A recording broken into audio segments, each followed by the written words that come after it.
As you may have noticed, many of you that have been here before, Cindy Smith is not with us this year. Cindy has moved on to greener pastures, and as we close this year out, I want to acknowledge our appreciation to Cindy Smith for having given us her time and dedication for 4.5 years. And she's done a great role as our administrative assistant. As the board may change personnel every year, Cindy has been the go-to person for so many issues that were always there, and she was the liaison between the board and the issues. While we have been fortunate enough to identify and hire Karen Anzac on the end down there, and I'll talk about her in a moment, to transition over to the role, we will always be grateful for Cindy for her unwavering commitment and steadfastness to the needs of the community. As she embarks on new adventures, we wish her all the best and hope we see her often in future events around the neighborhood. Thank you, Cindy, for all that you have done and all that you do, and I think we should give her a round of applause.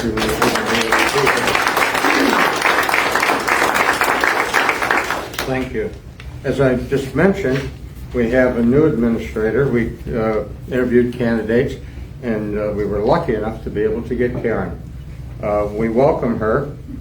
She resides at 135 Yopon. Now, that is not in PKA territory, but that's okay. We forgive her. The drop box and the pickup box that you're used to dropping things off for the administrator has now been relocated there. So it is no longer where Cindy used to live. It's now at the 135 Yopon address. Karen's from New Jersey, and she obtained an associate's degree in applied science with majors in accounting and business management there, as well as a Bachelor of Science in Management Science. So she's well suited for what we need. She had positions as a financial analyst and a staff accountant with major corporations. She has been owner and controller of 3 service companies since the mid-'80s that her and her husband owned.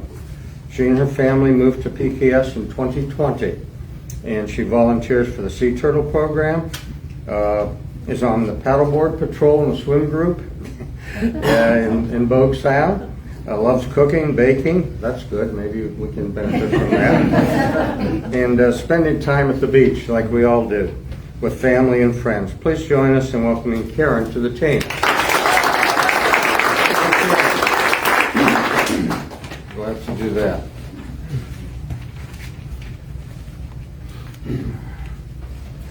Now there's some meeting minutes and the Financial Planning Committee's annual report, the annual meeting agenda, this agenda for this meeting, and a line item budget for this year's budget on the table somewhere. Out in the hall? It was out in the hall. You may have picked it up on the way in case you needed that. Just about now will be your last chance to vote if you haven't, but I suspect everybody has already.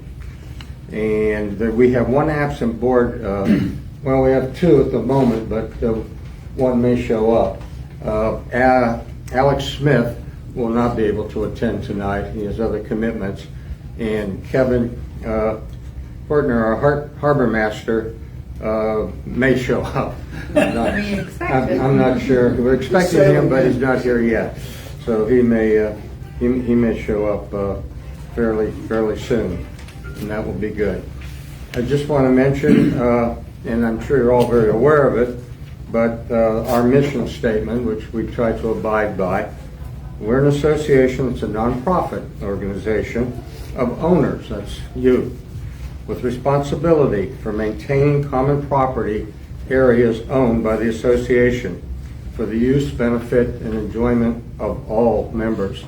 And besides maintaining the property, it's also adding to the property if the membership so desires it and wishes different and more amenities. So it's an all-encompassing mission to make our association what you want it to be. On the flip side, we're also responsible, the association is, the board, for the enforcement of the restrictive covenants. And as you know, tonight, we had a vote on. There's a vote on the restrictive covenants this year, some minor changes in language and things, nothing major. And we may have results for that. There were quite a few entrances there. There were like 20 different covenant things that we were looking at, and I'm not sure our tellers were able to get them all done in this time period. So we may have results tonight, or we may have to move them out and send them to you at the next board meeting, which would be July 10th at that time.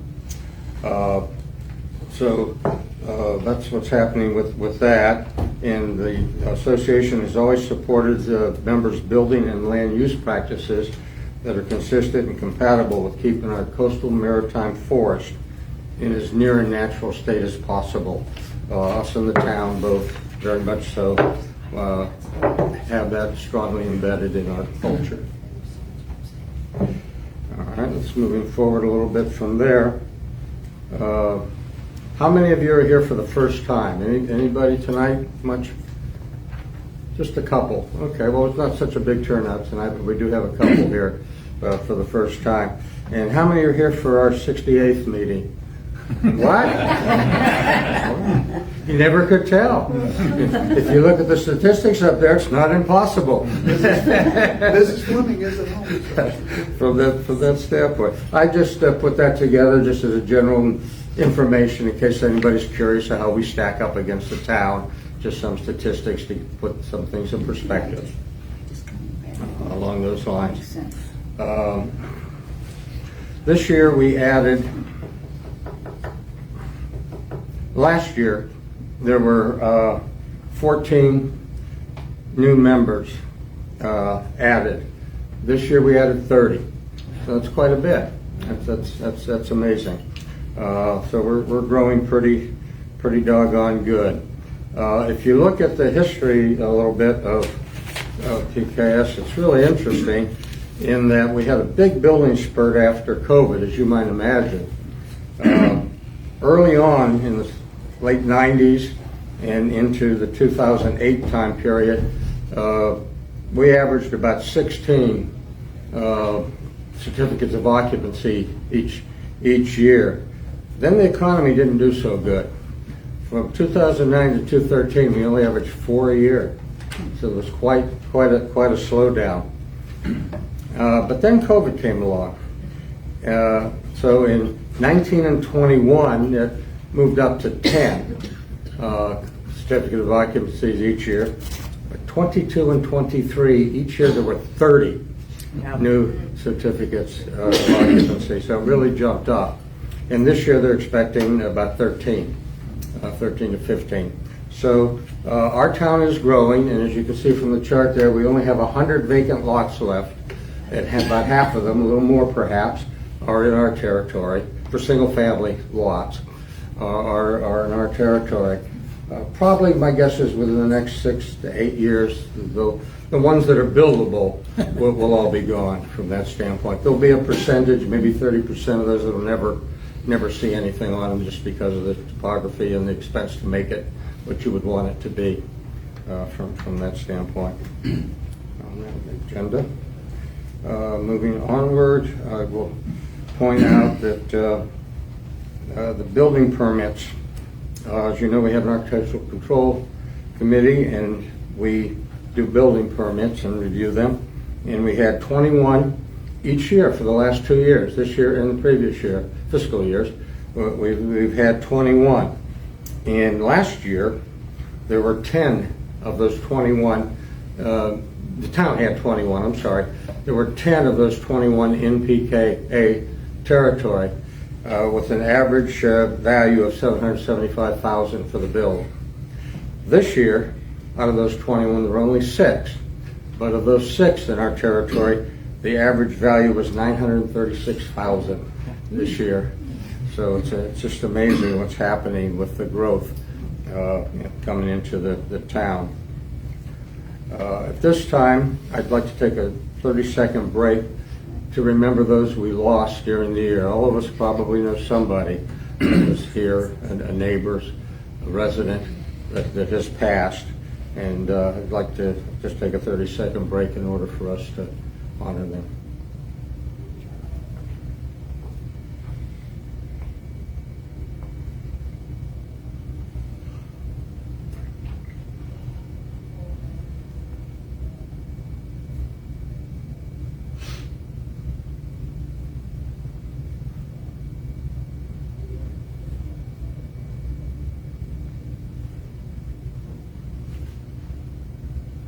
Thank you. At this time, I think, Harmon, you're probably ready to tell us that the ballots are closed and how we're doing. We have quorum for the meeting. We do have a quorum. For the meeting, but not for the vote yet. I'm sorry. You have a quorum for the mail-in stuff, Yes. the ballot stuff, Yes. the covenants and the dues. Yep. We probably do not have a quorum because it takes 72 lot owners, not people, lot owners, to get one vote per lot, to be present here and on Zoom. And I don't believe we probably have that number. We have one. Just one on Zoom? And there's not 72 single lot owners here. So we do not have a quorum tonight for Let's wait that. until we get there, but Thank that's you. where we stand right now. So we will not be able to vote on any write-ins or any nominations from the floor tonight at that point in time. What will happen is the same thing that happens if somebody would resign from the board or pass away and we'd have to replace a director. The board will put out a member notice asking people that wish to be considered for their director position and interview them and then select the third director.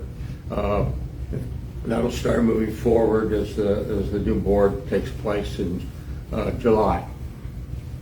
All right. As you know, there are 9 directors, and there are 3 replaced every year. However, as I just mentioned, this year we only had 2 candidates that actually qualified and got nominated and got on the ballot in time. So we have a third open position, and that's the one that'll be resolved as we go forward.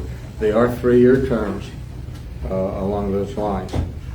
There are 3 outgoing directors this year that those 3 new directors will replace. One is Barbara O'Kane, who's outgoing in all ways, and the other is Alice Isley, also. And Alice is also one of the 2 that applied for the director position because she can. You can do 3 terms in 2 3-year terms in a row, and then you have to sit out a year before you can do that again. And the third one is me, and so I'll be leaving also at the end of the meeting here from that standpoint along that line. The directors will give their reports. I'll mention a little bit about some of their responsibilities, and they will then give their reports. I'll leave it up to the individual directors, but I believe most of them would prefer that you probably, while they're giving the reports, take your notes, hold your comments, and ask your questions after they complete their report rather than during. But some may say during. It's your choice. I was the president this year, which means you chair the meetings, do the agendas and stuff like that. And I also was involved with the communications committee. I was the liaison to the town and attend their meetings and let PKA know what PKS is doing that may or may not affect us. Mike DeLorio, who's been with us for lots of years, vice president, is Parks and Volunteers and the Pikescope liaison. Christine Voss is relatively new, and she's the treasurer and has also been involved with communications and the website activity. And they'll tell you what they're doing when they give their reports. Joe Connolly is our secretary and chairman of the Financial Planning Committee, which is a volunteer group of members that helps look at those items. Barbara and Alice both were very involved with the covenants that you received in the ballot this year, the possible changes. We can change the covenants every 3 years, and this was a year we could do it. Chuck Ward is Waterways, and he helps us out a little bit also on the Architectural Control Committee, and we appreciate that from that standpoint. Alex Smith, who's not here tonight, was the main person for doing the member notice that goes out all the time in communications, and he helped out in parks and also the financial planning committee. And of course, you probably all know Kevin Fruitner, who's our harbor master, and hopefully he'll show up. But we'll have to wait and see along those lines. With that, I'd like the committees, the directors to do their reports. Mike, you want to start us off? And you just go down the list, I guess. Did you not want to do yours? Pardon? Did you not want to do yours? I have nothing more to do. Oh. I'm done. Well, I'll let you sit down. Yeah, I like that part. All right. Good evening, everyone. Thank you for coming out to Town Hall and all those who are tuning in online. We have a lot to cover tonight, so let me plow through the parks portion of the night. Last we all met, we were awaiting the rejuvenation and sealing of the parking lots at Ocean Park and Brock Basin. Holidays and wet weather delayed the project until it was finally finished in October, just in time for the Parks and Recreation Committee's Halloween gathering. Another large project was an unexpected one. In September, a section of the Hall Haven bulkhead gave way to heavy runoff from a storm with an exceptional amount of rain which fell for 24 hours. Near the east dock, there was quite a bit of erosion taking place. The plastic corrugated pipe that connects with the concrete pipe has a large amount of space surrounding it.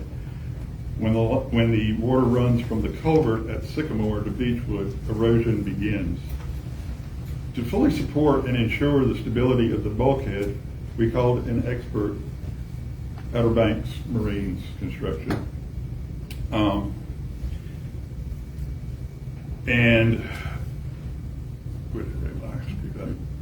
And they placed 45 pylons in front of the seawall at Hall Haven. We then also took steps to prevent something like this from happening at our bulkhead in Brock Basin. These preventive maintenance steps will assure us a safer solution for the long haul. Finding a way to safely mitigate the flow of water is underway. We hope to come to a singular project soon.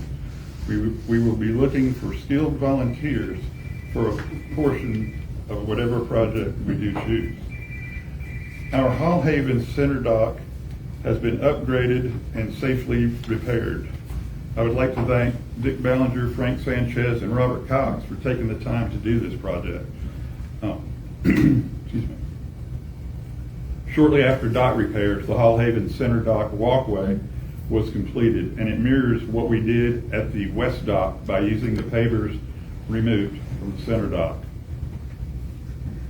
Looks good. Davis Landing now has its own power grid thanks to our local electrician, Mike Guzzo. Mike ran lines from the new meter on Loblolly to our boat launch at the gate. No more borrowing neighbors' electricity. The new Brock Basin 2-bay arch post swing set has been installed. Kids and adults, mostly adults, have been enjoying it. New gates have recently been installed and are operational at Davis Landing and Ocean Park. There have been a few hiccups since the installation, but I have been assured that these have been ironed out. As soon as I wrote this, I got a phone call this morning. I wish I had never even brought it up. So Davis Landing has a bit of an issue, I think, but we'll worry about that. Please, when you're down there, please read the signage if you have not used these gates before. The gates are there for your safety and security. If there is an issue at one of the gates, please try and contact one of the 3 numbers listed on the gate housing. Someone will get back to you, usually immediately or as soon as they can. At Ocean Park, we have golf cart lines and signs. Over the years, golf carts have grown in size. and have outgrown the fit on the gravel lot at OP. The overhang of these carts impede traffic on busy weekends. This led to the decision to create larger, oversized cart spaces that are also shared with vehicles. These spaces are marked vividly with a yellow line. So on extremely busy days, be kind to your neighbor and walk the extra 10 feet. I will say, during Memorial Day, people pulled in, there's signs up there too. A lot of people pulled in that usually park in the shade right there as you enter, and did not, and kept it open for cars, and I thought that was very good, very cool. So, that's a good sign going forward. Volunteers so far this year, our members have stepped up to volunteer. We have over 40 members that have already volunteered their time. We know that your time is valuable. Volunteering makes our community the best place to live. It gives you the opportunity to meet new neighbors and start friendships. Whether it be unloading a delivery truck, spreading mulch, being a gate ambassador, trimming limbs, assisting in dock repair, signing up for flag detail, and many other projects that are going on. Our community has always seemed to answer the call when asked, and we greatly appreciate it. Key moment. To sign up for volunteer, go to the Pine Knoll Association website. On the homepage, there will be a gold tab at the top of the page marked Sign Up Information. Click that, and you can then fill out a general information form on how you would like to contribute your time. No one is turned away. No one. You will also see the sign up for Ocean Park flag detail. This sign up is a 1-week commitment for approximately 1 hour each day. This includes raising and lowering of the flag and general cleanup to keep one of our largest and most visited assets clean. There are currently only 12 weeks remaining on the flag detail list. Pipesco liaison. Working closely with Pipesco Association, we have not only gained knowledge of each other's association by sharing information such as vendors we use for capital projects, i.e. the Hall Haven bulkhead, down to the smaller details to help improve each other's bottom lines. We have also teamed up with them on projects such as power washing, board replacement, and general park cleanup. We are currently working with Pipesco on finalizing a reciprocity agreement that is fair for both HOAs. This alliance is stronger than ever and is continuing in the right direction as we move forward. I would like to thank our park captains. They keep a watchful eye on our 5 assets. These 5 park captains play an important role on how these assets are maintained. Rock Basin has Joe and Beth and Zach are going. They go above and beyond as far as carrying debris to the dump, making sure everything is picked up at Brock. Davis Landing has Paul Pilko, who I see several times a day, who keeps an eye on all things PKA. And I'm sure that you see Paul several times a day also. Hall Haven with dependable Joe Connolly, who loves to seemingly only work at night. I got a job. Gets the door. Ramsey Park has Carmen and JJ standing watch, and Ocean Park has reliable Ron Hugler that handles busy beach activity and more. So I appreciate all the park captains and what they do. They're a huge extension to the board. some thank yous. I would like to thank John Clark for taking charge of the PKA Facebook page and taking the minutes for tonight's meeting. Thank you, John. Thank you to Baker Carr for building us a new bike rack at Ocean Park. I believe it arrived today. This was part of his work. Yeah, you see, I was writing this and he texted me. So sometimes it does work out. Sometimes the gates go down, sometimes it's a positive thing. So this was part of his work as an Eagle Scout. If you do not know Baker's background, he was one of the young men involved in the horrible boating accident at McNeil Park a couple of years back. This was his way to give back to the community. Nice young man. Thank you to Chris Sloan and Dane Freeman for donating to the Frisbee Golf Course, along with Zach and Aaron Swain. Zach and Dane did most all of the installation. There have been many folks enjoying this course. Thank you to Darlene Sanchez and Linda Laura for creating temporary and vinyl letter signs for the association throughout the year, whenever I ask. Thank you. And finally, thank you, Beth Jo and Lynn, for tonight's refreshments. Much appreciated. We have some ongoing and upcoming projects, which will be the Hall Haven Fish Cleaning Station install, the Ocean Park Sunset Bench, and additional projects at Ocean Park. Davis Landing, headers on bulkhead, Brock Basin, board repairs continue on kayak and boat launch. And general yard maintenance, mulch flower beds, and remaining playground areas. Thank you for all that volunteer, all of you that comment positively, and everybody. And, Put a qualifier there. yeah, and that's all I got. I'm going to say thank you.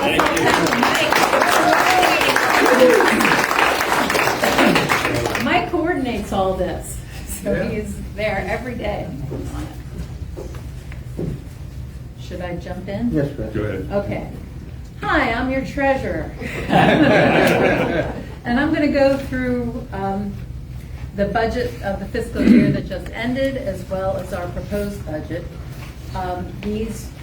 The proposed budget was mailed to you and is also available on the website. The fiscal year budget was available out here, and it is also posted on the website to look at. Some folks have said, why don't you include the fiscal year report when you do the mailing? Our fiscal year is from January 1 to May 31st. So I have to wait till the year ends, and we actually do the mailing for the annual meeting and the ballots on May 1st. So unless we change our calendars, it's always going to be a little wonky. Maybe we'll discuss that. I am certainly open to ideas on this because it's not fun to be trying to do all this at once. But if you want to look at, I don't know if you have a copy or if you have looked at the 2024 to 2025 budget year, things came in, the income came in as expected, with one exception. Our interest income was 3 times what we had budgeted. So yay, we made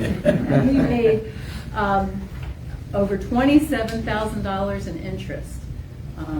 So we dug in. So yay, that's a very nice cushion. That'll just about pay all your salaries, won't it? In a range. The raise. The other thing, the expenditures were pretty much as planned. We had capital projects to the tune of $58,500. And I have to say, we ended up reallocating some of those funds because of the emergency bulkhead repair that was done at Hall Haven, and then we also had a precarious section of bulkhead at Brock Basin. And I think we really need to thank those who worked on the Hall Haven Center dock. We had budgeted for a contractor to do the replacements that were necessary. And we saved about $22,000 because our volunteers worked hard.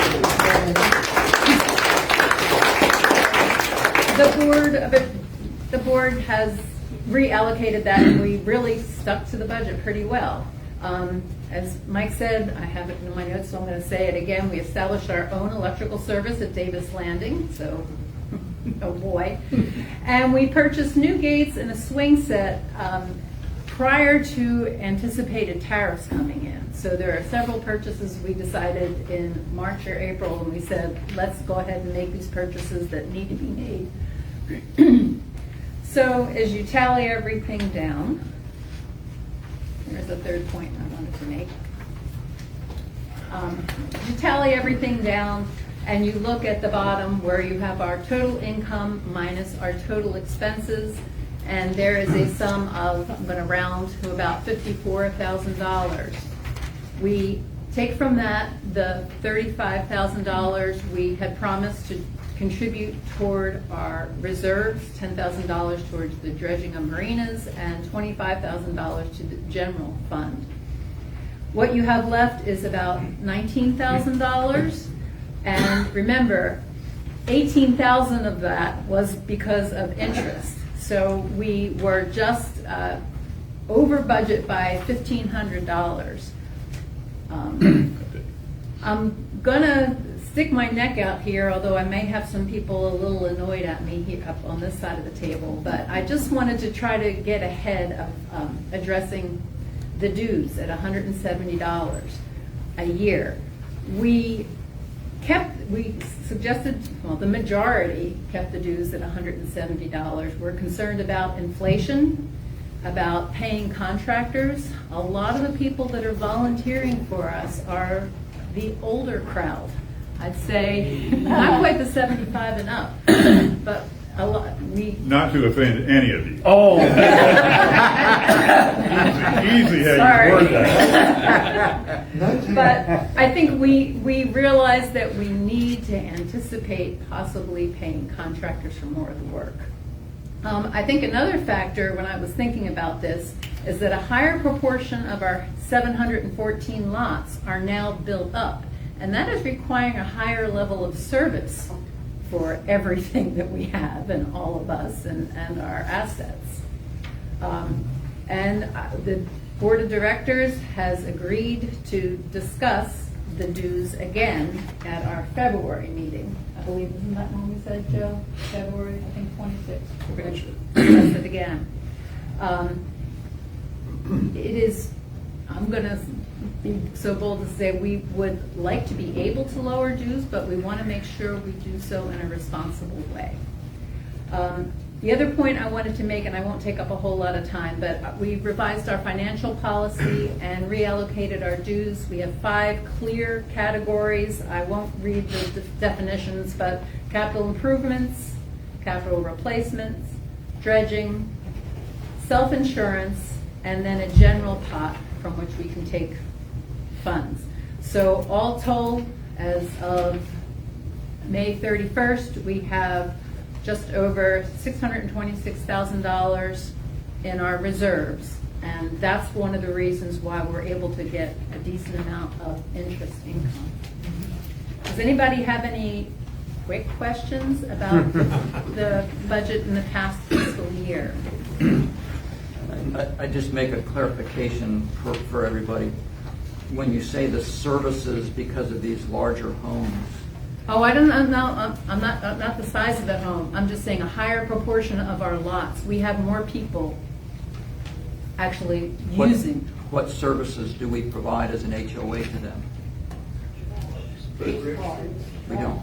Just the Well, access. using the access, and also actually Karen, the administrator, Okay. uses, yeah, Okay. is busier. Our parks, our parks get really used. All of them. Thanks. Yeah. Okay, and I'll be happy to answer questions later as well. I was just curious, these new gates, how much do they cost each? They were Eight. 8,000, Oh, that's not bad. It costs more than that. Okay. and that was everything new except for the power supply, right? And they are warranted, right? Yes. Certain parts. Yeah. Read the fine print. Yeah. Yeah. Most of it's a year, and then it breaks down. So the reason we got them is because the prices were expected to jack up. Same with the swing set. So we thought we'd go ahead and get those done. I'll also just quickly go over the proposed budget for 25-26. I imagine everybody has already voted, but most of the budget line items are usual. We added a few things to try to be efficient as far as parts, mostly at our parks. The big deal is the capital projects that we have proposed for this year, and we have a pretty high budget for these. And this is kind of the culmination of a list of projects that has been ongoing for 4 years. 4 years. Yeah. And so since the money is finally available, we're trying to get everything done. So those capital projects, we are planning to do renovations at Brock Basin and Davis Landing ramps. They not to be brought up to any state specs, anything like that, but to make them, safe and usable. We have learned, we have been getting bids, and we go back and get bids, I think for several years now, and I think some of these contractors are a bit annoyed. But we have learned that by batching the work, by getting a contractor here in PKS, and then we're hoping that we can sequentially work on Brock Basin and Davis Landing, and that will be the best value to the HOA. These are big expenses, we realize it, but hopefully we're gonna make these ramps safer. We also plan to budget for a trial for cameras at Ocean Park, and also dealing with the drainage issue at Hall Haven. Overall, we try to focus on being proactive in maintenance. The bulkhead issues kind of really taught us that we really need to keep our eyes, and we all need to keep our eyes out on these assets, monitor their condition, and try to take care of things, try to keep them well maintained so we don't have a major expense down the road. Are there any, I'm going to again say, quick questions on the proposed budget? Okay, thank you. Can you hear me in the back? Yes. Can you hear me in the back? Yeah. Awesome. John, I'm going to email you. You don't have to write down what I say. You just copy and paste. So I emailed that to you. Download the audio. Kevin Ferdner texted and said, I won't be able to be there tonight. If anyone needs to know the state of the marinas are good, special thanks to be given to Dick and Frank, among other volunteers, for their efforts on the docks this year. I have a lot to report, so I'll thank you in advance for your patience. I just want to be as thorough as possible. During this past year, we revised, approved, and uploaded to the website communications policy, the parking policy, and the conducting business policy. Considerable changes were made to the financial policy, so that took a little bit longer, but that was also approved and uploaded. Bear with me here, tech hiccup. There we go. Records retention policy was developed, approved, and uploaded to the website.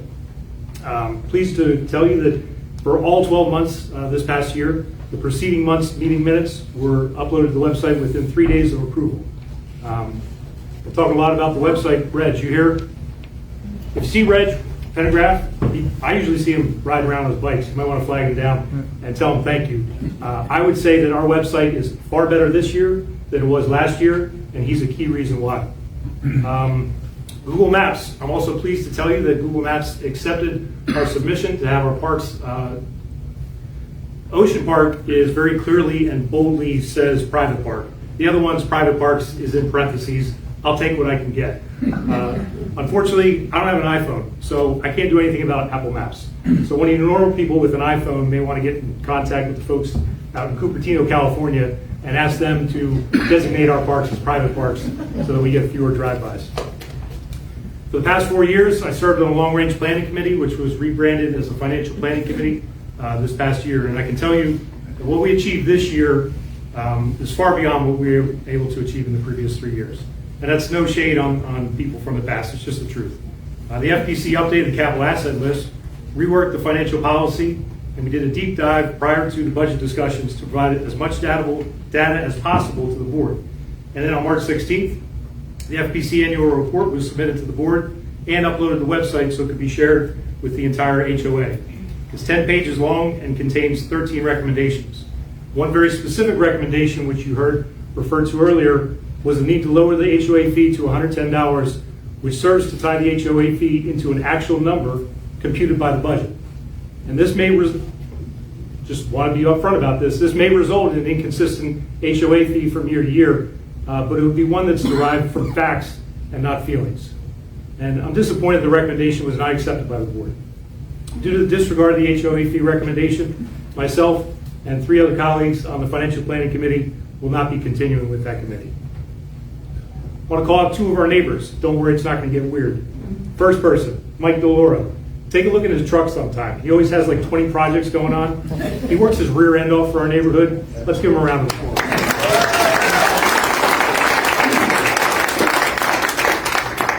Renee Rogers put in a ton of time in the budget process.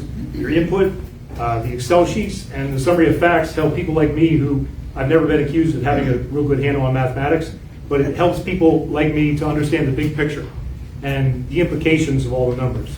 So thank you, Renee. Because of the generosity of 11 families in our neighborhood, we've got some classy looking benches. Are there any of those families here tonight? No worries. September and May, we had a grouping in September that we assembled, we installed them, and then the same thing again in May. They're made in the USA, which I'm proud of, and they're uniform in color, size, and style. Hopefully, they'll last for decades because they're made out of plastic and not wood. But it's most important for me to tell you that no HOA fees were used for that. That was purely the generosity of those families. And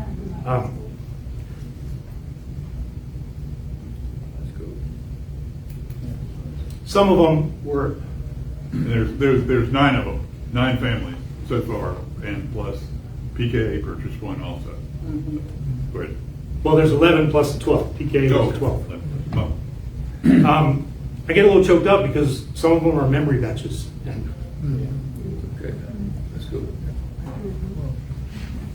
We have strong memories.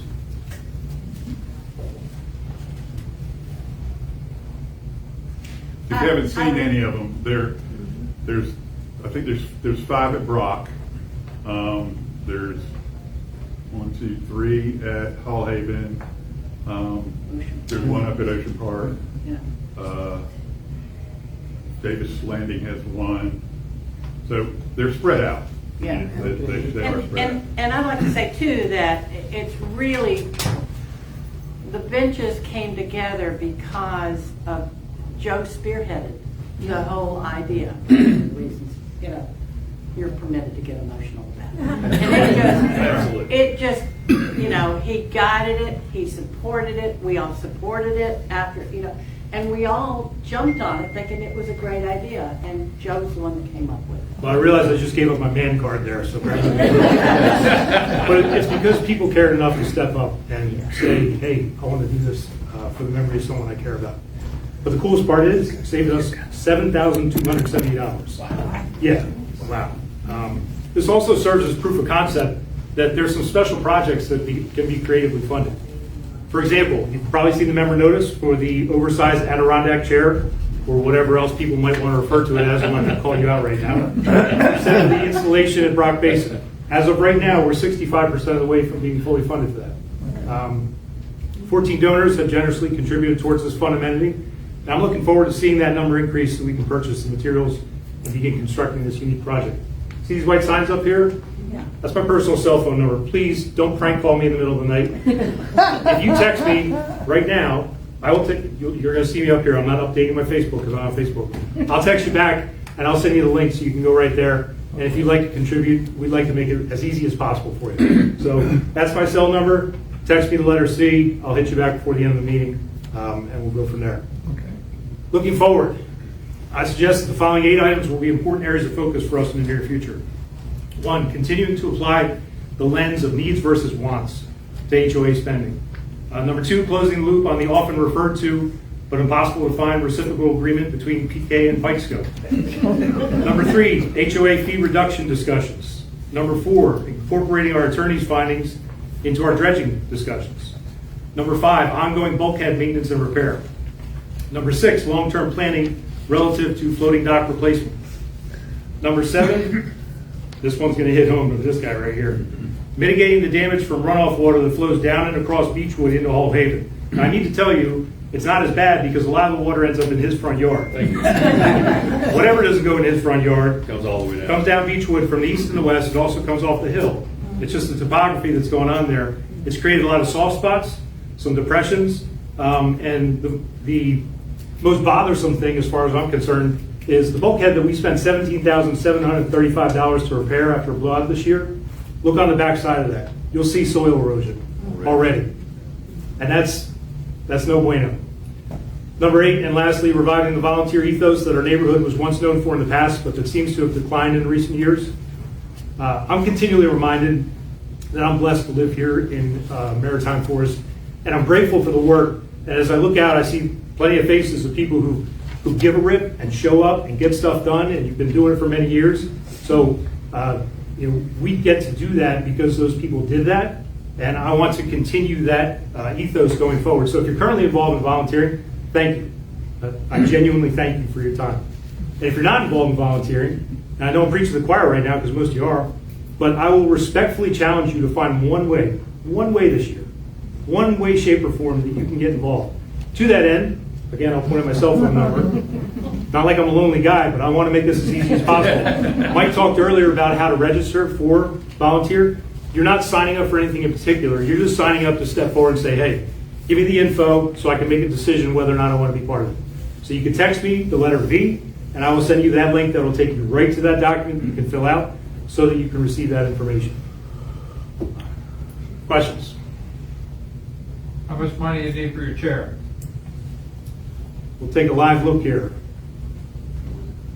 How much money is left, Johnny? We're at 425, 650 is the goal. Okay, I'll give it to you. I said earlier I'm not good at math, so we need that I much. give it to you.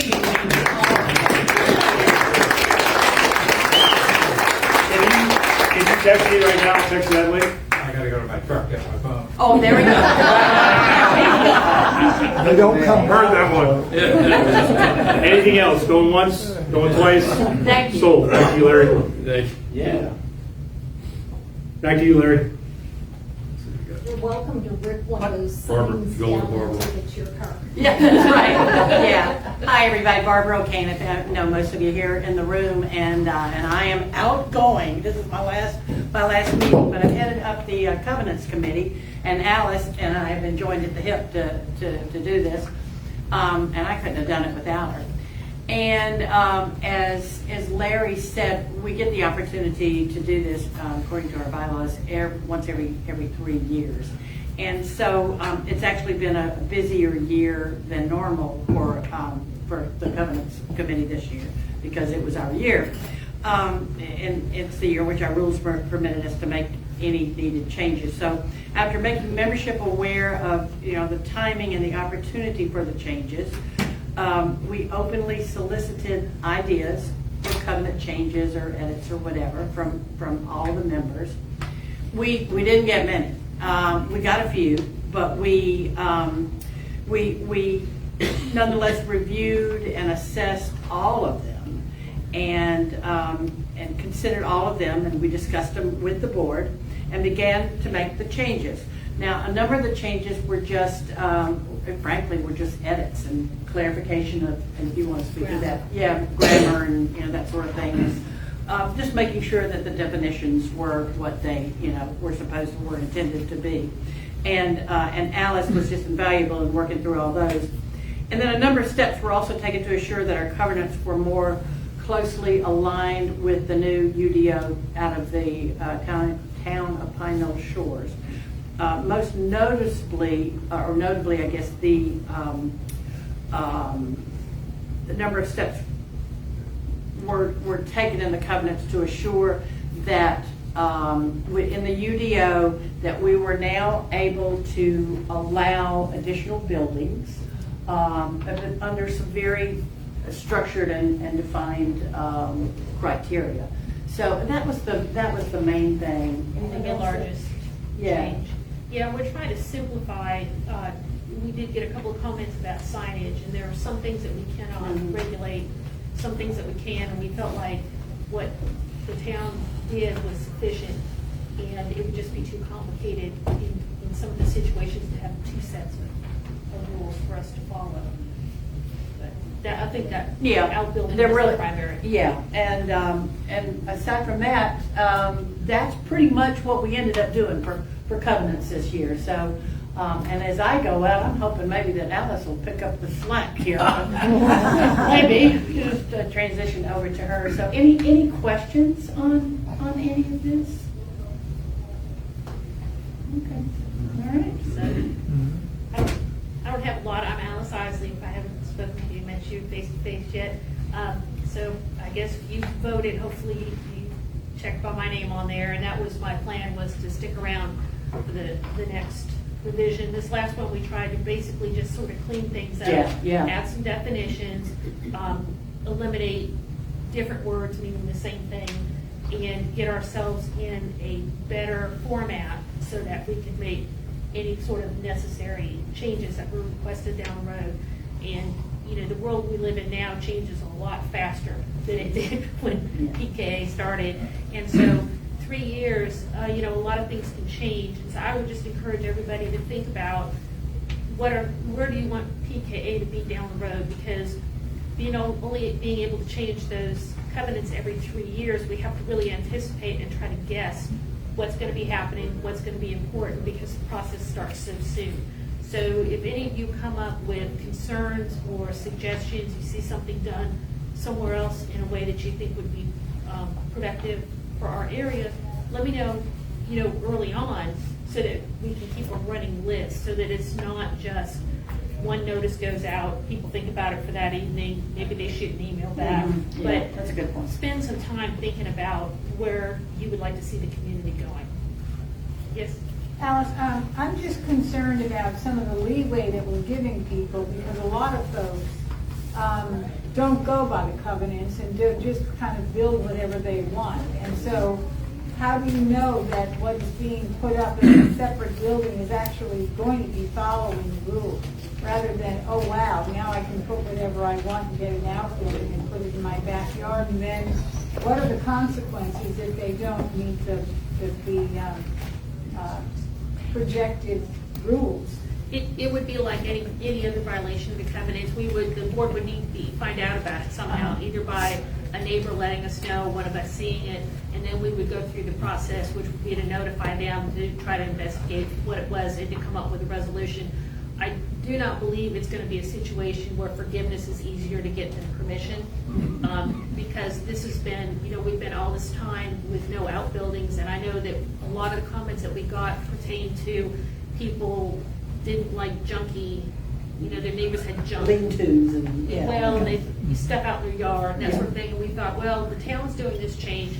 If we allow these outbuildings, possibly that would help alleviate some of those concerns. But we tried to be very thoughtful in where those buildings would be located, so that it would not be, it would be more of a positive than it would be a negative. I mean, you can drive through the neighborhood and point them out that are not supposed to be where they are now. Right. However, you know, they've been there 10 years or 15 years now. It's a little late probably to go do that. But I think that us allowing a way to do it correctly also, you know, allows us a way to get more involved in getting it done correctly.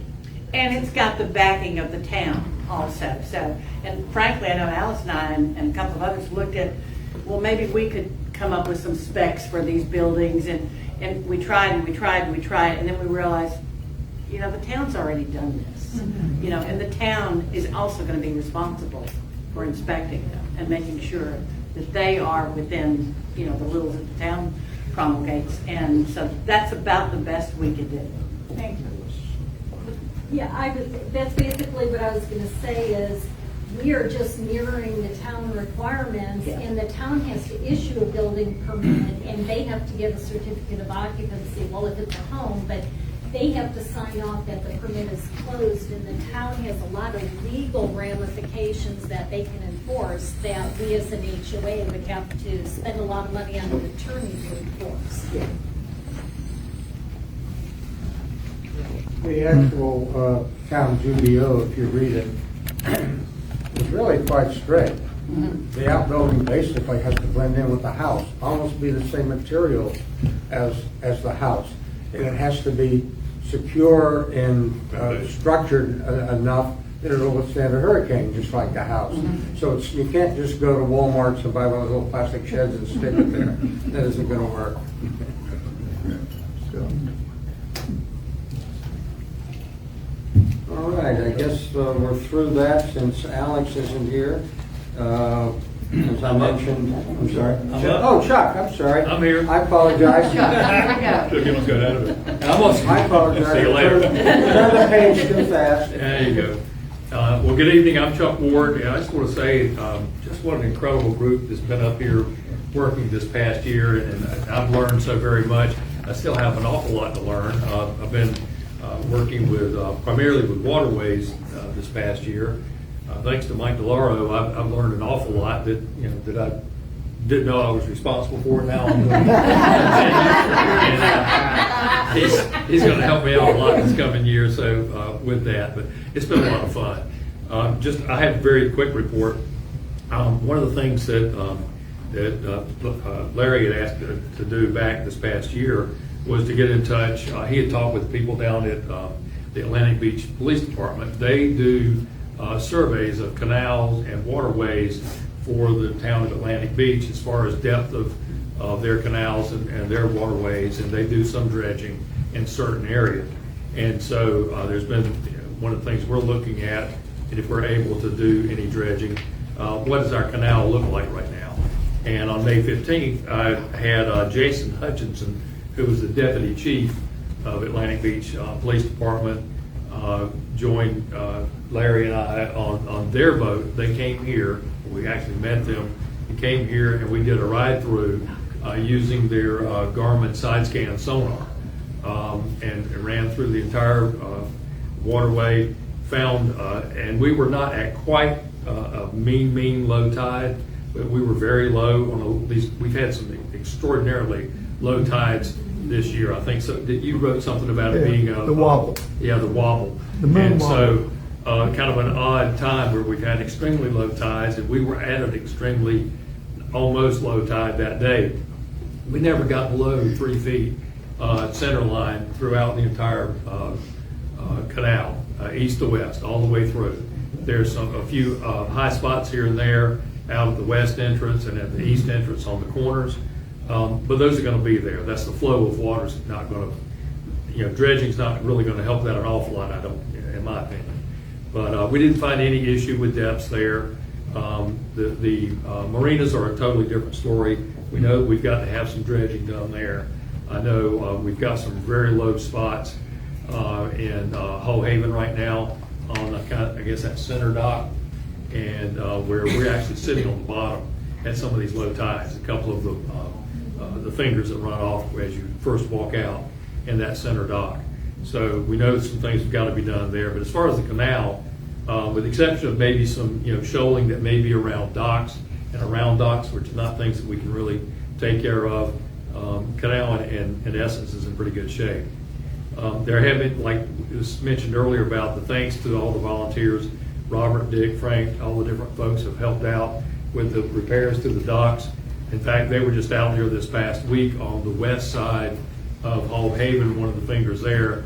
There was an intersection between a couple of fingers out there that were in very, very bad shape and got repaired in a few days. They spent a lot of time on that. So they had to dig out a lot of boards, get a lot of supporting beams underneath replaced, and put things back together, and it looks great. They've done a phenomenal job. Electrical and plumbing, we still need some fixes there, and that's where we were talking about maybe at some point we're going to have to do some contract services because we continue to have some issues there. We had some Kevin's not here tonight, but we did have a broken water line out to the, what was it, the center dock? Center dock at Hull Haven.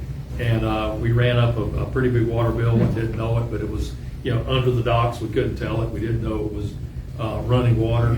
And so some of those things are just going to have to be addressed. And, PVC pipe and ultraviolet light don't get along together real well. That stuff breaks down. We've got to have some electrical work as well. My last comment is I invite any kind of input as far as waterways, some of the things we budgeted for the coming year, things for some navigation aids within the community.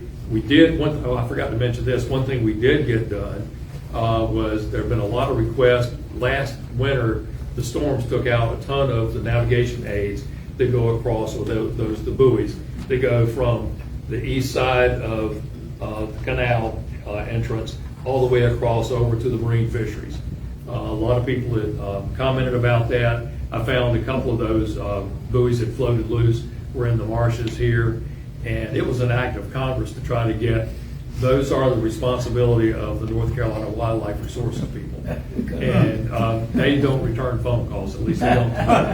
And I will thank Patrick Tormey, who's a good friend of mine, and he's also a CETO captain, and among other things that he does in the neighborhood. And he got on, because of his connection with Coast Guard and CETO, he got on the Wildlife Resources people, and he got every last one of them put in place. They look great. They look great. There is a tremendous amount of shoaling that's going on between the marshes to the east and that east side of that waterways you go across now, and it's encroaching still. And so those are probably going to have to move at some point. I was out earlier last week going down towards Beacon's Reach with some friends down there, and a lot of the buoys down there have been moved, and they've got an awful lot of shoaling going on down there too. We just can't change Mother Nature.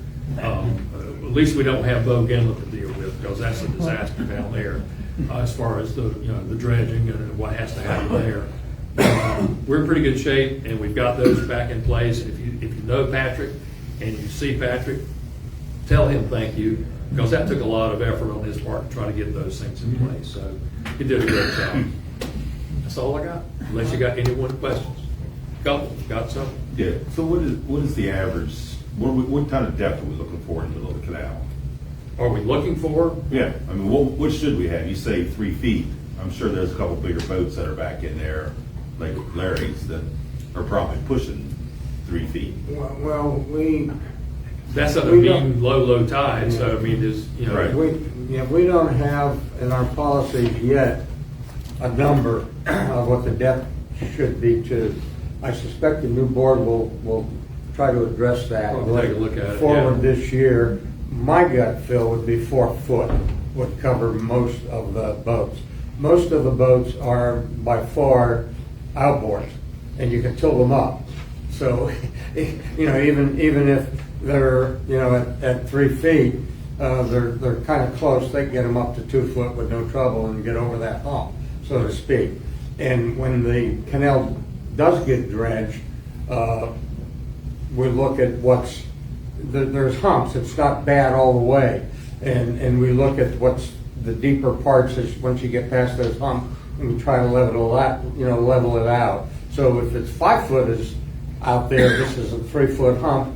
It'll end up being about 5 foot all the way across. If it's 4 foot out there on other sides of the humps, then we'll probably take the 3 down to 4. That'll be decided, when the dredging is done. Now, we do have one big boat that was brought to my attention that draws 5.5 foot. And sorry, he's just in the wrong place. He's a big boat, like 60-footer. He's in the wrong place for that kind of a boat. And he's just going to have to play the times. We'll get it down to maybe 4, but we're not going to go down to 5.5 for one large vessel. I will say that most Compared of to the waterway when we ran the canal that day, even on that low tide, was 4 to 5 feet. We just had the lowest spot with highest spots, I guess. Really, we're about 3 feet. So for the most part, I mean, on a higher tide, it's much more than that. We have a pretty good flood in here. on the tides, and so, but yeah, it ran around 4 or 5. It was a higher tide today than it's been in a long time. What's that? I'm It sorry? was the highest tide today that's been in months. Right, and we'll have king tides coming up on Tuesday, Wednesday, next week, so you'll see higher than normal tides for a few days. We've only got a short king tide this month, and then I think October, November, you'll have 5-6 days, so that you'll have real high, what I call flood tides. But I'm Hal Isley, married to Alan, so I know most of you know me. I was with a friend on a boat. We were in the center of the canal, and we ran aground at 2 feet. Now he keeps his boat at Hall Haven, and we were just, you're doing your 4 knots or whatever idle speed, and it just come to a dead stop. So I had to raise the skid. Not far from where we had gone past the canal going to your house. So we had come in that end, and we were going around that. We were past where that tree was over in the water for so long. We were Right. past that, and we just stopped, and I looked around, and he said, "Yeah, we're in the center of the canal." So I said, "Well, what are you showing?" He said, "We're in 2 feet of water." So what day of the week was it? Oh, I don't know. It was the last couple weeks. Last I couple can't weeks. tell what day, but it was low. But I said, "Well, that's unusual." And he said, "Not really." That is He unusual to me draws- because, I mean, I he run. draws about 2 feet, and I don't know if so. I mean, If I could get specifics, maybe if you get offline with me later. yeah, and Find out where it was. and that may be a suggestion Yeah. that we can kind of throw out there, because if you know where the problem, if there's some way of people Yeah. communicate, hey, if you run into a spot, let me know where it Sure. is. Yeah, I mean, Because it shifts. I the mean, troublesome spots we found were just barely west of the bridge that goes over Mimosa. So, I mean, I had the police deputy chief with me, and he surveys down there all the time, and I mean, he gave me a thumbs up as far as, other than the few, what I call humps that we hit. So, but offline with me later and The find out skink what. tells the truth every time, though. Yeah, but tell me what's, later, let's talk later about what size boat it was. It's about, it's not a deep boat. So. Right, so, anyway. just- Were you in the center of the canal, or were you Yeah. off to one side? You were in the center pretty much? Yeah, and it may be like every, the water thing, it may have been, even though we were in the center canal, it may have been a little better, because of the bend. Right. The bend. Yeah, won't- surely not. Yeah, the bend won't necessarily be in the center of the canal. Right. And, so. Yeah, that bank pushes out a little bit right there where that tree got trimmed back, but. Yeah. Anyways, I noticed those crab pots were gone on the east side. I don't know who removed them, yeah. They disappeared, so they were out. And that's unfortunately not anything we can really regulate because of what, I mean, the state can't regulate it, is what I should say. That'll be a Yeah. point. Any other questions for the directors at this moment? Okay, we'll move forward just a little bit here. The next thing on the agenda is the audit committee, and we were kind enough, or lucky enough this year again, to have Art Stadium volunteer to help us with it. He has very good credentials. He did it last year. Unfortunately, he had some commitments last week and a little bit into this week that did not let him get it finished by time of this meeting. But it certainly will be finished by the July 10th board meeting. At that time, we'll get the audit report to you. As you may or may not realize, as Christina's pointed out, the records are all on the web. The board reviews all the financials every month. We actually see all the bank statements as well as all the expenditures that went out and what's due out in the future and that. So we have a pretty good handle on where we are financially all the time. And then Art will do the complete audit, and sometimes he'll find something that was called a capital expense and it should have been a maintenance expense. In our case, it really doesn't matter much what we call it because of the nonprofit business we're in, but he'll correct it to the right accounting type stuff, and we'll have that shortly. Just want to let you know that. The other thing I want to take a couple of moments to do, and I don't want to start a debate, and I don't want to get in a large discussion on this. All right, sit down, Larry. But I do want to comment. Why are we starting? Since I'm outgoing, it doesn't matter. And I am going to comment. And first of all, I want to say that the Financial Planning Committee is a great group of folks that help a lot, and we really appreciate what they do. However, it is an advisory group, similar to many of the groups in the town, and it simply advises the board and provides them with some information for them to consider. And it's on the web, and all the members can see it too, and have that information in front of them to know about it. I have concerns about not the, well, actually the results of the Financial Planning Committee. Not the arithmetic, that's simple, anybody can do that, the numbers are fine. The assumptions. If you make different assumptions, you come out with different things. And that's exactly what happened. I believe dues are for the maintenance, the repairs, and the additions to our associations that we want. One person's want might be another person's needs. So it's hard to judge between wants and needs. The board does its best, I believe, to try to determine what they think the membership wants and needs. And that's what we try to deliver, and that controls the expenditures that we do. So some of the things we do, some people will say, oh, you didn't have to do that, that was good enough the way it is. And other people will say, no, it really wasn't, you needed to do this and this. And the board has the difficulty of making that decision. Who do they ride with, so to speak? What gets done and what doesn't? I believe to do so adequately, to take care of the maintenance, repairs, and additions, the dues have to keep up with inflation. They have not in the past. They were $100 for 17 years. That's not keeping up with inflation. So 2 years ago, not this board, the previous board, 2 years, which I was on, 2 years ago, we raised the dues. And we did so to help keep up with inflation and to maintain our purchasing power. We had lost tremendous purchasing power. Also during that time, CDs stunk. You got 1.5%, 2% on CDs at that time. As Christine pointed out, we lucked out this cycle, and we made some real good money on our CDs this go around, which put us in a good position to be able to do the financial things we want to do now from that point.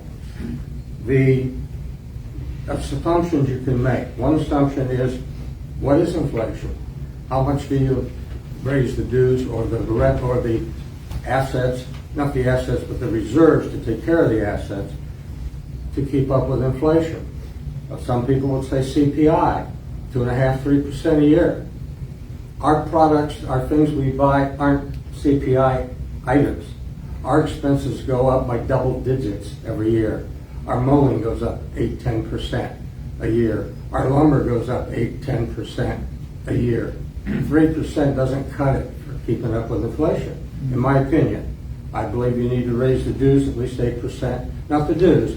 You need to be able to put 8% into the reserves every year to keep the purchasing power of the reserves. That board, 2 boards ago, not this one, one before, had a philosophy that probably we felt the membership did not want to see an increase up and down, up and down, up and down assessments with dues. So we did what we call a 4-year plan, and that's where the $170 came from. We figured that would take us to 2028 if we go to 170. Allow us to do the projects, and some of them are getting done now. They're in the program, the ramps and whatnot. Allow us to get the projects done that we wanted to get done and keep up with inflation. And yes, your dues are going to grow. So the $625 now, 4 years from now, you keep up with 8%, they're $800,000. But $800,000 in 4 years is $600,000 now. you haven't hurt yourself. You've helped yourself be able to have, in my opinion, be able to have purchasing power from that standpoint. So that was the philosophy we took, and we think we got it forward so that the dues are set now for a few years before we have to do anything possibly. The other item is at that time, 2 years ago, when we voted on the dues, and there was a strong contingency that issued a campaign to not have the dues changed at that point in time. And still, when all the votes came in, 77% more of the members voted to go to the 170 than to leave the dues at the $100. So I believe there's a feeling in the membership that we're not in a bad place with that kind of number. If you look at that kind of number, it is really extremely low compared to almost any other place that you might live that might have any kind of amenities. You may have seen in the newspaper recently at Cedar Point, well, not Cedar Point, Cape Carteret. Cape Carteret does not have a boat ramp. Cape Carteret rents a boat ramp from somebody that has a lot and has a ramp and has parking, so that their town people can have a boat ramp. Their town people pay $500 a year to use that one boat ramp. We got 2 boat ramps, we got parks, we got oceanfront for 170. I mean, it's just, anyway, I think that's, that's where it belongs. The other issue gets to be the reserves and the valuation of the assets. You can value, accounting-wise, you should value your asset for depreciation. So they should be coming down every year based on wearing out. If you replace them, then you can raise it up a little bit, or if you fix them, you can raise it up a little bit. But they should be lowering. In our case, again, because of the nonprofit, nobody's going to look at our balance sheet to worry about buying us or taking us over for our assets and liquidating us. Can't be done. So it doesn't matter if we do that depreciation or we value them at what we think the replacement cost might be if we had to replace them. I tended to go for the second one. You can go for the first one and make a second list for replacement cost. It doesn't have to be called your asset list. It could be called your replacement cost list. When we did that a couple years ago, we came up with $1.6 million. And that was because we raised it from what it was in 2018 over 4 years. We raised it 8%. When inflation was going very high, in double digits, 15 or so. So we were very conservative when we raised it then to 1.6 million. And that was a couple of years ago. You got a couple of years past now, I would say it's closer to 1.8 million these days. The Financial Planning Committee came up with 1.2. If you could do the depreciation scale, then that could be a number, an adequate number. But I would keep in mind that you've got $1.5 million, $1.8 million, whatever you want to call it, with assets out there.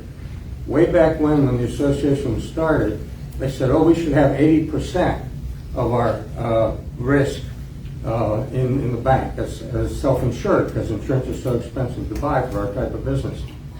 And at that time, people said, well, but that's for condominiums where you got to replace roofs and walls and that sort of stuff. And that's correct. So 80 is a terribly high number.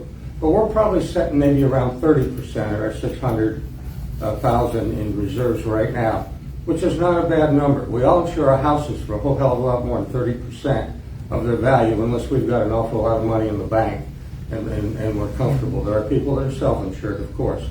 But if your number's that high, 600,000 is not a bad number. The Financial Committee, I believe, suggested, if you read the plan, 125 was all we need to have in reserves, which is way too small a number for that. I think the 600 is a decent number, and to grow it will keep us in good shape. The other thing you've got to remember that was just announced, we talked about, is dredging.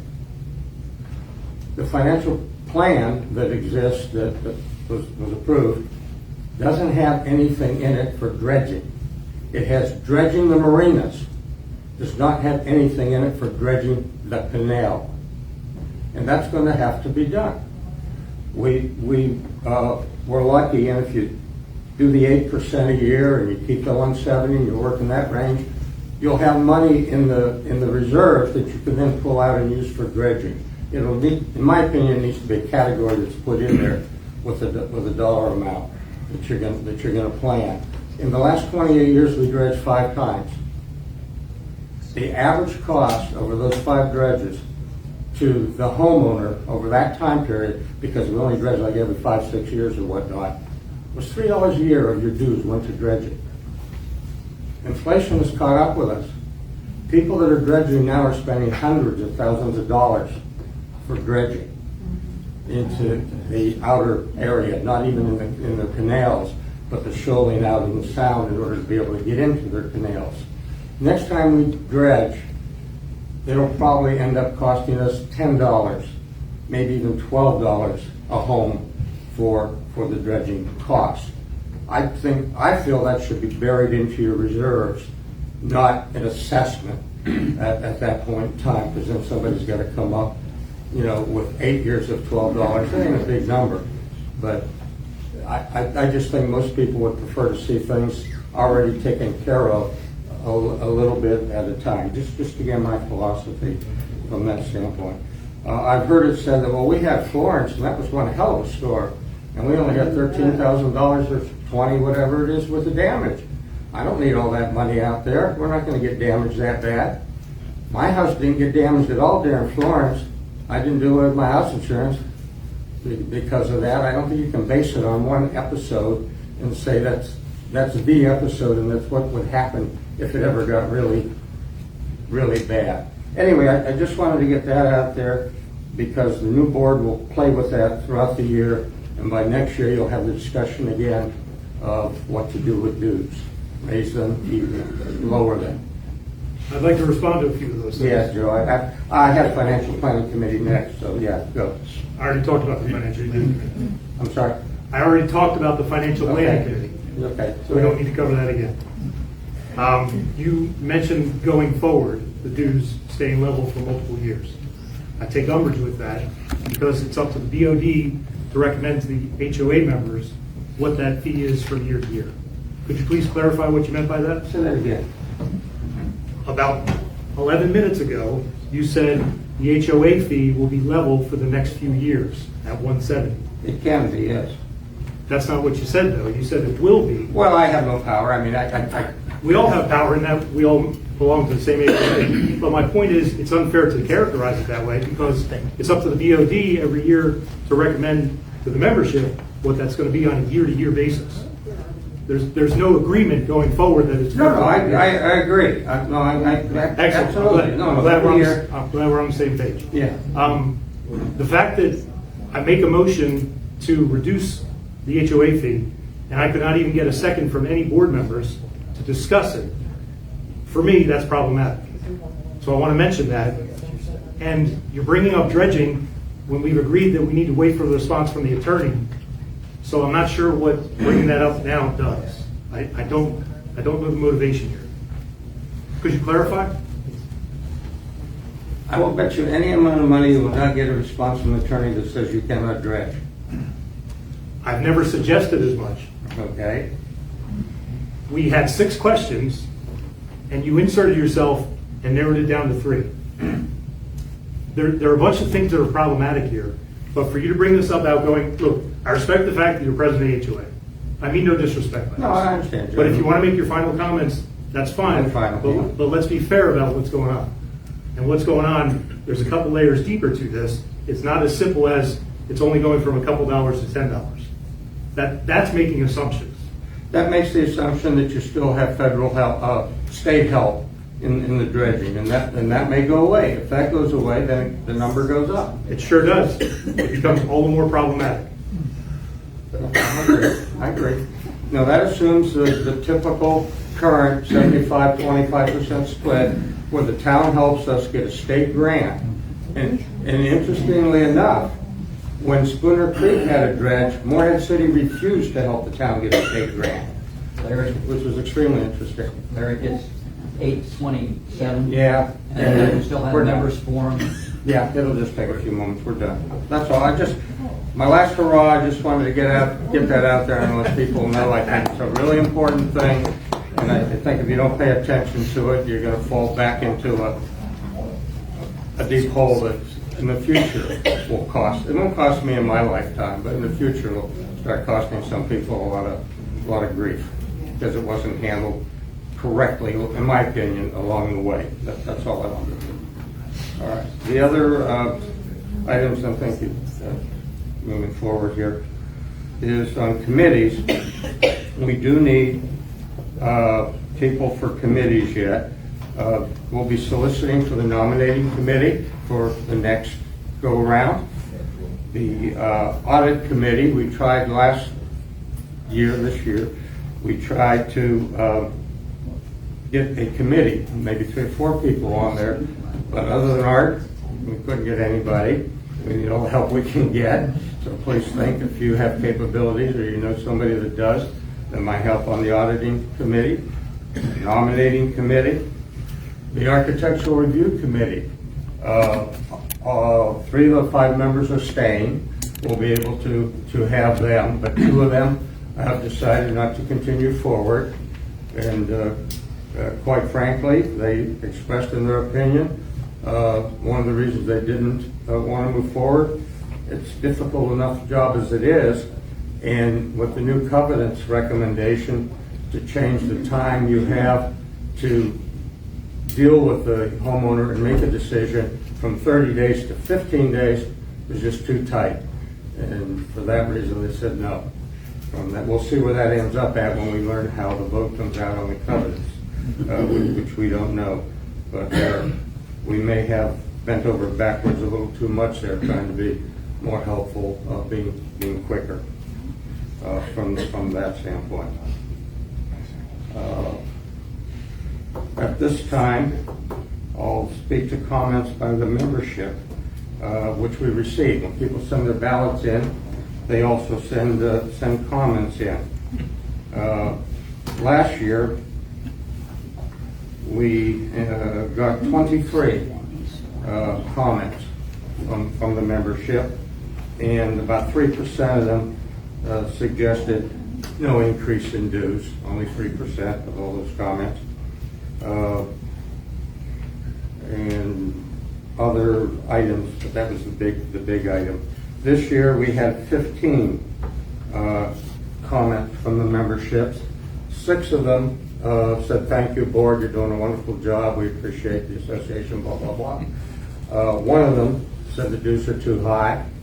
One of them, the rest were ones. One of them said, "We pay too much for mowing the grass." Interestingly enough, another comment I just can't resist. We spend twice as much mowing grass as we ever spend on dredging.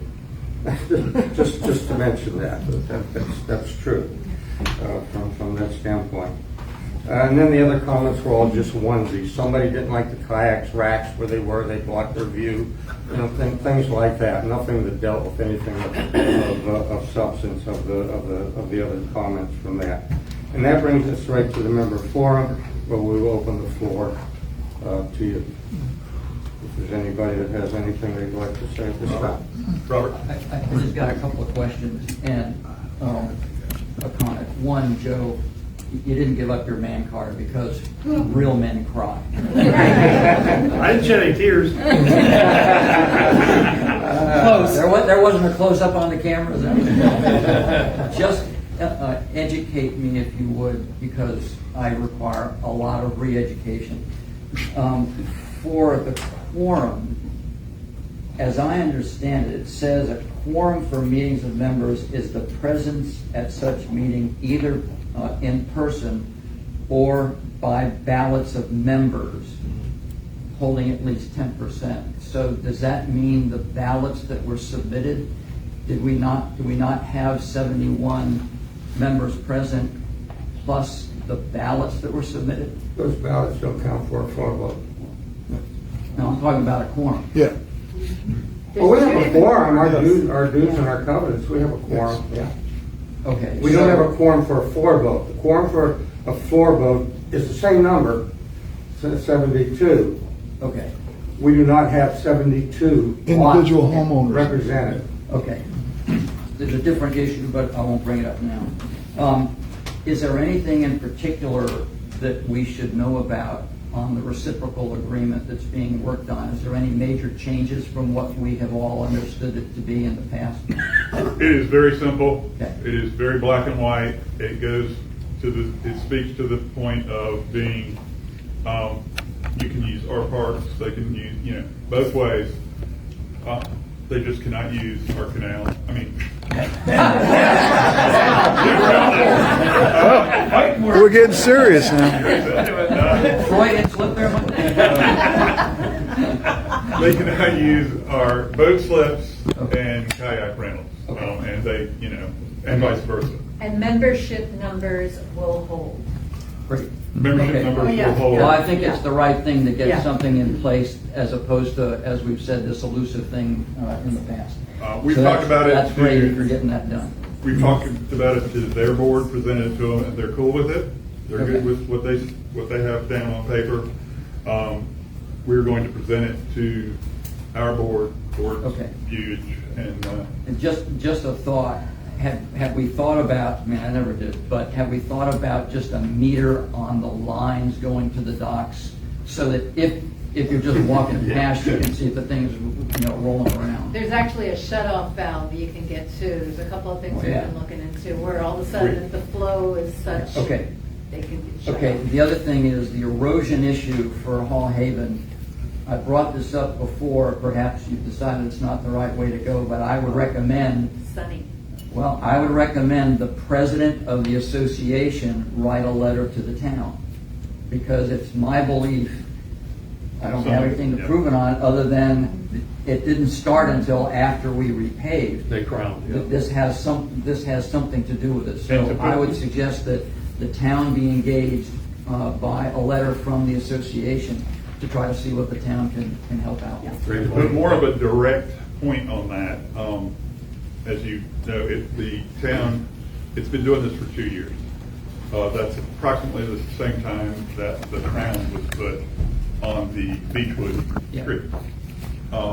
It does not help when we have a heavy rainstorm with the driveways on the other side of the road because it is like a landslide of water. But they were there before. Right. They were there Right, before the that's right. crown. But it doesn't help any further with, Sure. So I didn't go into all that, Okay. and I can go into detail. You don't need to. I just think we need to be proactive with the town in terms of trying I to. Yeah, have- and we're aware of that, but Okay. there's a high likelihood Okay, that has exacerbated what was already okay, there. that's fine, thank you. We got it. Robert, when you say membership numbers shall hold, are you talking about us? Are you talking, when you say membership numbers shall hold, are I you said talking? that. Yes. Okay, are you talking about us or are you talking about Pikesco? Both, You're talking but about- Pikesco is the concern. So in the process of negotiation, we can only put forward what we're willing to do, but I don't know that it's 100% there yet, but we're working on it. Well, if you're talking about membership numbers will hold, my understanding has always been that. So I thought you were talking about Pikesco. My bad. That's correct. Okay, thank you. Anybody else? Yes. Yeah, so two things. One is dues. I think it's more detrimental to be raising and lowering the dues constantly. It confuses people. Yep. And honestly, we're talking about $70 a year. People in this neighborhood own half, $750,000 million homes. Why are they arguing over $70? They spend that much on lunch. They're not. More on cable It's a TV very, per very month. small Beg group. pardon? More on cable TV per month. Yeah. Than I we mean, do. so, if it benefits us to have extra money in the bank account for things that may come up, unless you want us to say, hey, you know what, we just incurred this big expense, we're going to send you a bill. And that's just going to be an issue. The other thing, my second comment is, because one of those two members that are leaving the architectural committee is myself. not necessarily the reason between 30 days and 15 days. To be honest, it has no sting. When we lived in Maryland, we lived in an HOA. If you did something to your house, painted your door purple, put a big shed in the backyard that wasn't allowed, when you went to sell that house, you could not sell that house unless you took care of it. So we don't have that here. I mean, yes, yeah, you can get an attorney. They didn't have to get an attorney. It was all in the bylaws.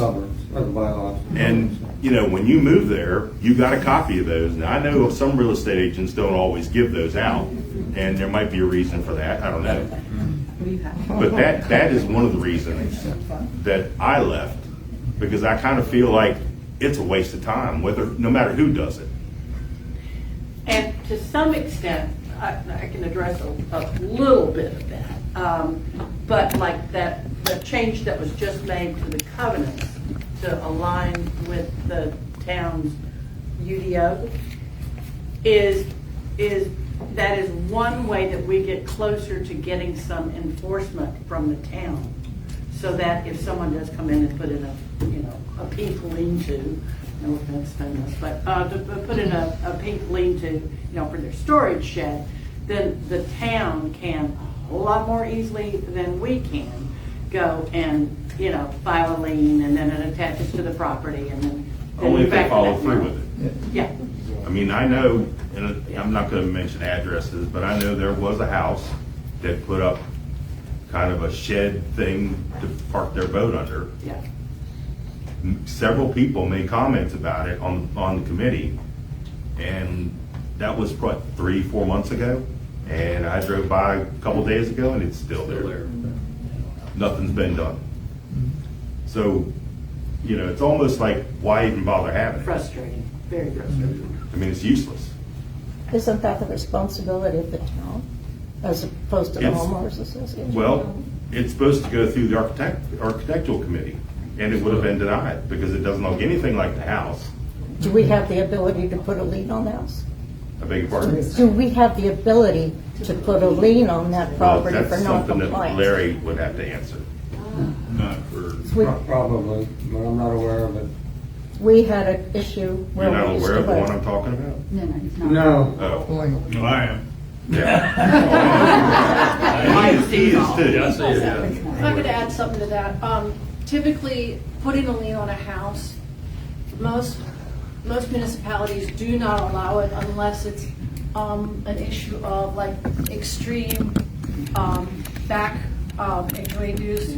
So in other words, if you've got a case where you've got like $5,000 outstanding on dues, the town will allow you to put a lien on a property. But that's the only way I've ever known that an HOA could put a lien on a property. The town has no say in it. It's a contract between the homeowner and the HOA. Right. We put lien on houses for $500 and $800, and we get it, and they pay the attorney's fees. But, The town doesn't get involved at all. Right, but that's for something specific versus a non-compliance. If you don't have a fee schedule for non-compliance, you really don't have anything to stand on.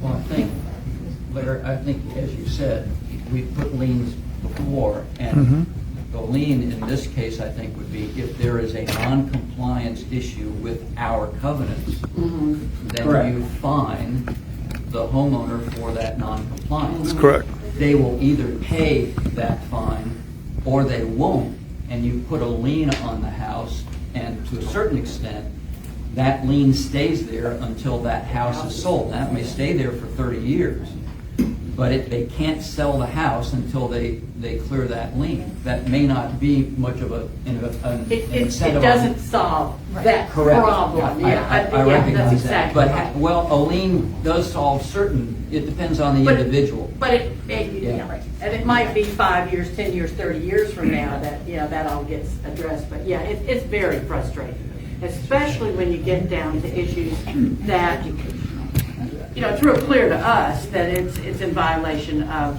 our restrictive covenants, but not to those people and maybe not to some other. It gets to be very subjective, and that's just a terrible problem. you don't want to go to court with a subjective problem, so. Thanks, Rob. Appreciate Yeah. it. Yeah, it is frustrating.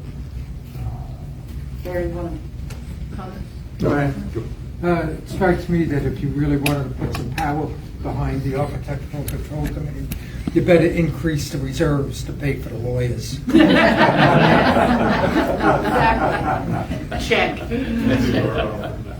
Well, I'd just like to make a recommendation to the board that in future covenant changes, rather than mirroring the town's rules, if it's not something we're willing to pay to enforce, and we want to let the town enforce, we should just remove it from our covenants, because that creates work for the Architectural Control Committee to go out and check on outlying buildings, et cetera. But if our rules are identical to the town, Jim Taylor is going to be stopping them from doing building permit and or saying that they're in violation, and the town has a lot of teeth if somebody does not follow their ordinance versus us, we have to hire an attorney. So we could cut a lot.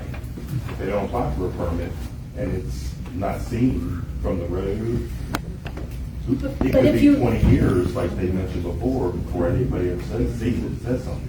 Right, but that doesn't mean that you can't, that somebody can't say something to the town because they will enforce it if they know about it, because it is a violation of the rule. And that's what happened on a big issue that ended up being a dock problem, is someone casually said something, how can I do what they did?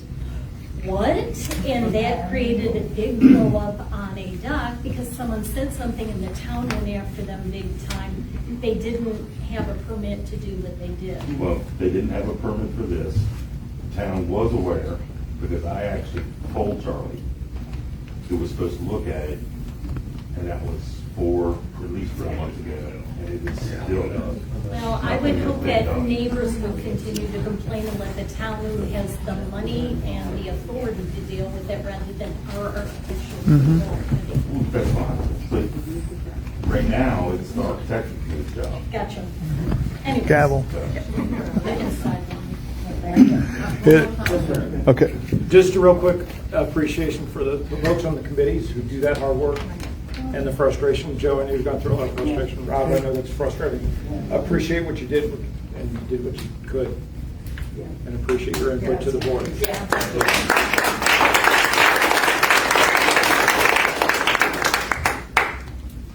Anything else? We'll move on. Conclusion, right? Do we have? Say conclusion. I've got the dues, and obviously the directors are elected. Yep, so, the recap on the nominees, both nominees were elected. We did have multiple write-in votes. There was one that was definitely ahead of the others. We accepted the proposed dues, and we accepted the proposed budget. Yes. And I'm sorry. And then the covenants, all 20 covenants were accepted. All 20 were accepted. By a wide margin. By a wide margin, fantastic. I'd really like to thank Darlene Sanchez, Amory Cox, Carol Mickelson, Judy Pearson. We worked for 6.5, 7 hours yesterday, plus all the pre-work, all the post-work, and today. And these ladies really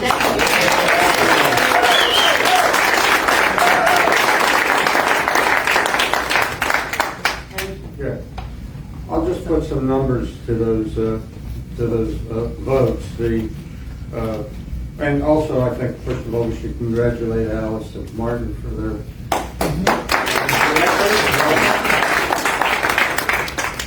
on the ballots for the dues. There was no second number. It was just you approved them or you didn't approve them this particular year. So if you wanted some other number, then you just didn't approve it. You just said no. Well, they were approved by 93%. The 170, only 7% said no. On the budget, that was the second part, which meant here's what we're spending the dues on. That was approved by 94%, and only 6% said nah. you don't have to do that or whatever. So I think the board moved in the right direction in putting together this year's, this fiscal year's budget going forward. And the projects will be great. Other than that, unless somebody else has something to bring up, I suspect we're ready to adjourn. Motion to adjourn. Motion. One more thing. I did want to show my appreciation for our outgoing folks. Barbara, fantastic job behind the scenes, quiet, but.